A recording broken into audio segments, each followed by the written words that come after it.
ẹ̀yin èèyàn lè wò lẹ ṣe o happy friday o ẹ kú jíbò lóye o ẹ̀yin èèyàn lé èyí tó yà wá lẹ́nu o gist tá a gbọ́ wọn ní Simi àbúrò Queen Naomi wọn ló lọ sí palace wọn nítorí bàbá wẹ̀rin ńlá wọn ni wọ́n ké sí Queen Naomi wípé gift kan wà tó yẹ kán gbé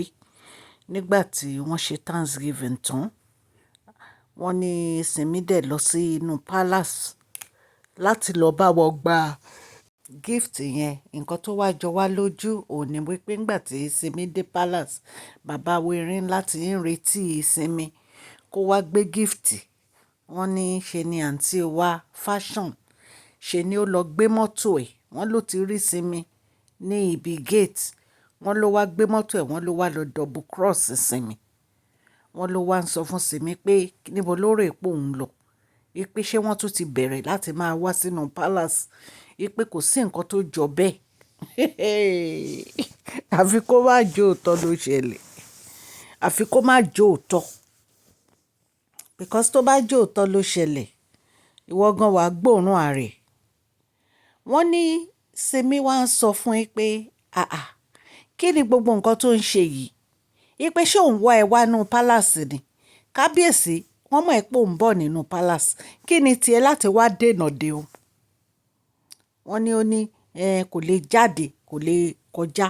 kò dẹ̀ lè jáde nínú mọ́tò kò lè lọ anywhere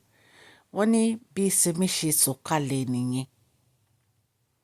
wọ́n ní bí Simi ṣe sọ̀kalẹ̀ báyìí wọ́n ló lọ sí ibi mọ́tò ẹ̀ wọ́n ló mú ọwọ́ ẹ̀ ó fi gbá mọ́tò ẹ̀ gbàgbàgbà ṣé o máa múùfù mọ́tò ẹ ní ìsìn àbọ̀ ní múùfù mọ́tò ẹ ṣóre pé gbogbo nǹkan tẹ́ máa ń ṣe fún sísítà òun tó jẹ́ pé òun ò ní sọ̀rọ̀ òun máa wò yín ó re pé ìyẹn ló tún fẹ́ máa ṣe kí ló máa ń ṣèwọ obìnrin náà ó fẹ́ máa ṣọ́ ara ẹ àbí ṣé o máa múùfù mọ́tò ẹ ní ìsìn òun fún ẹ ní kóun tó ka tírì kó ti gbé mọ́tò ẹ tó bá gbé mọ́tò ẹ wọ́n nígbà tí Simi tiẹ̀ ti gbé ọwọ́ tó ti gbá mọ́tò gbàgbàgbà wọ́n ní àǹtí wa ra wine up ni wọ́n ló wine up glass ẹ̀ wọ́n ló ti ń gbọ́ nínú mọ́tò wọ́n ti ń gbọ́ nínú mọ́tò wọ́n nígbà tí Simi bẹ̀rẹ̀ sí bọ́fù pé má try òun o má try òun ò bá tiẹ̀ wá o the best thing ni kó ra gbé mọ́tò ẹ̀ kó ra kúrò lọ́nà fóun ṣùgbọ́n tó o kúrò lọ́nà tó ń bá ka tírì tí ẹ bá ẹ nìyẹn o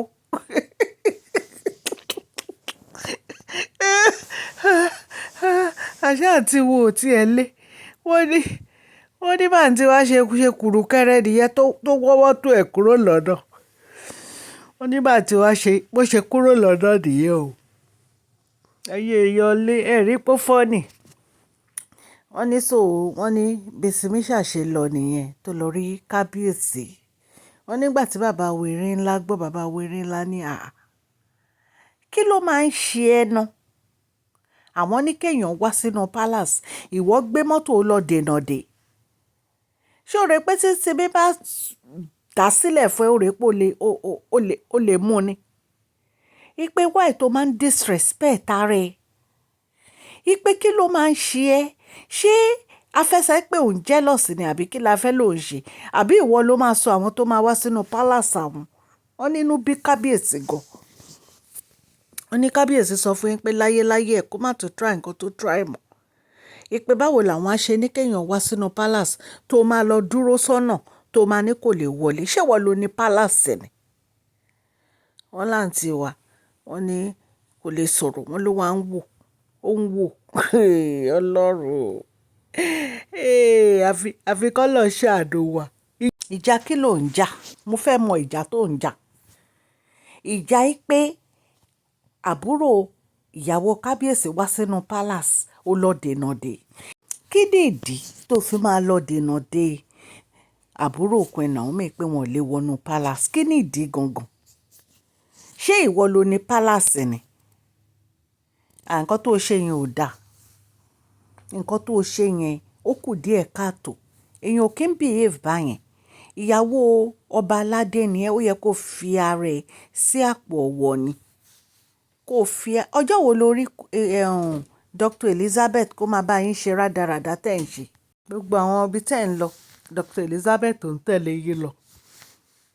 ẹni ẹlẹ́ni ó rọra jókòó ó ń ṣe business ẹ̀ kò ráyè gbogbo wàhálà yẹn ó bá ti fúnra ẹ ní wàhálà jù ó kàn máa wà stress mo rí picture kan tó tóbi gan nínú ẹ̀ mo ní kí ló dé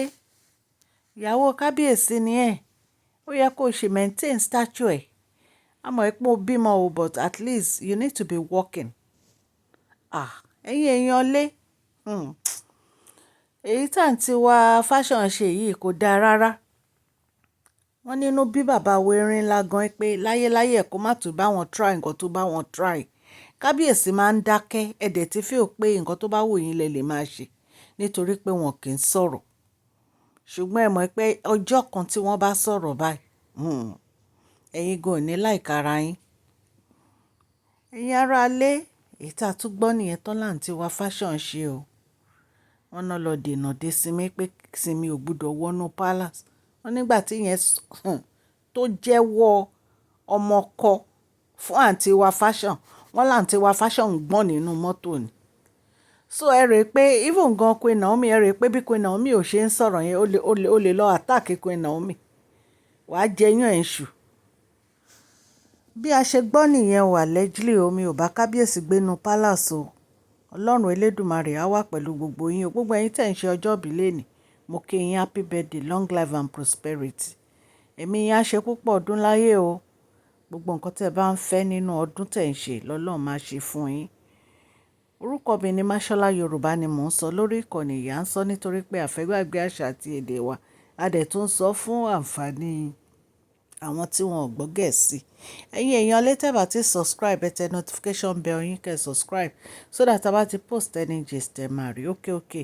ní ọlá yín á máa lọ o ọlá yín ò ní lọ ìsàlẹ̀ láéláé gbogbo ẹ̀yin ò subscribers àdúpẹ́ àtún ọpẹ́ dá fún gbogbo bẹ́ẹ̀ ṣe ń share tẹ́ ń comment tẹ́ ń like gbogbo gist wa gbogbo ẹ̀yin tẹ́ ṣe darapọ̀ mọ́ Mashola Gist TV new subscribers àdúpẹ́ ẹ káàbọ̀ ọlọ́run á wà pẹ̀lú gbogbo yín o ẹ ní tọrọ jẹ o ẹ ní tọrọ mu o